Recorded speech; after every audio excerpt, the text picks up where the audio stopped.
வாழ்க வையகம், வாழ்க வையகம், வாழ்க வளமுடன். குருவே துணை. அனைவருக்கும் அன்பு வணக்கம். அசன் அருட்தந்தை வேதாத்ரி மகரிஷி அவர்களது ஞான களஞ்சிய கவிதைகள் படித்து கொண்டிருக்கிறோம். இன்று கவி எண் 211. கருத்தில் கொள்வோம் என்பது தலைப்பு. உலகினிலே யுத்த பயம் இருக்கு மட்டும், ஓராட்சி படைகளை ஏற்று ஆளும் மட்டும், பல பிரிவாய் நாடுகள் வெவ்வேறாய் ஆண்டால் பாழாகும் வாழ்வன்றோ சண்டையாலே.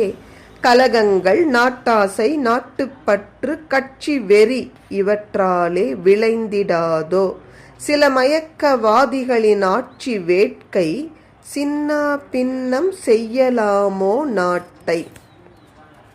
அருட்தந்தை எவ்வளவு பக்குவமா நம்முடைய கருத்தை உயர்த்தி வருகிறார்னு பாருங்க.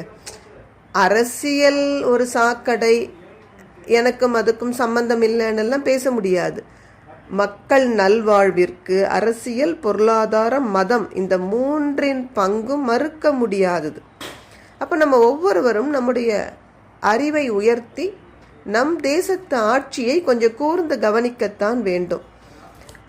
இன்று உலகம் முழுவதும் யுத்த பயம் இருக்கிறது. வலிமை மிக்க நாடுகள் போர் தளவாடங்களை பெருக்கிக் கொண்டு போர் நடத்துகிற பொழுது எத்தனை நாடுகள் இதனால் பாழாகிறது.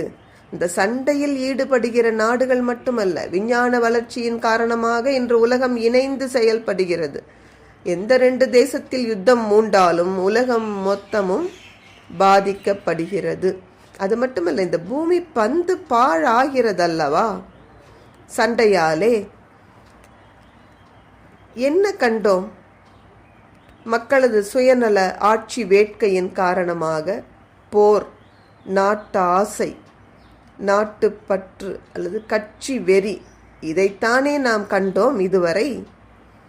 கொஞ்சம் நம் சிந்தனையை உயர்த்தி இந்த சில சுயநலமிகள் ஆட்சி வெறி கொண்டு அலைவதால் ஒரு தேசமாக அல்லது உலகமாக இயற்கையையே நாம் அழித்து கொண்டிருக்கிறோமே. இது தகுமா என்றுதான் சாதாரண மக்கள் தங்கள் அறிவை உயர்த்தி சிந்திக்க வேண்டும். அப்படி சிந்திக்கும் பொழுதுதான் எந்த ஒரு தேசமும் சின்ன பின்னமாகாமல் பாதுகாக்கப்படும். நன்றி. வாழ்க வளமுடன்.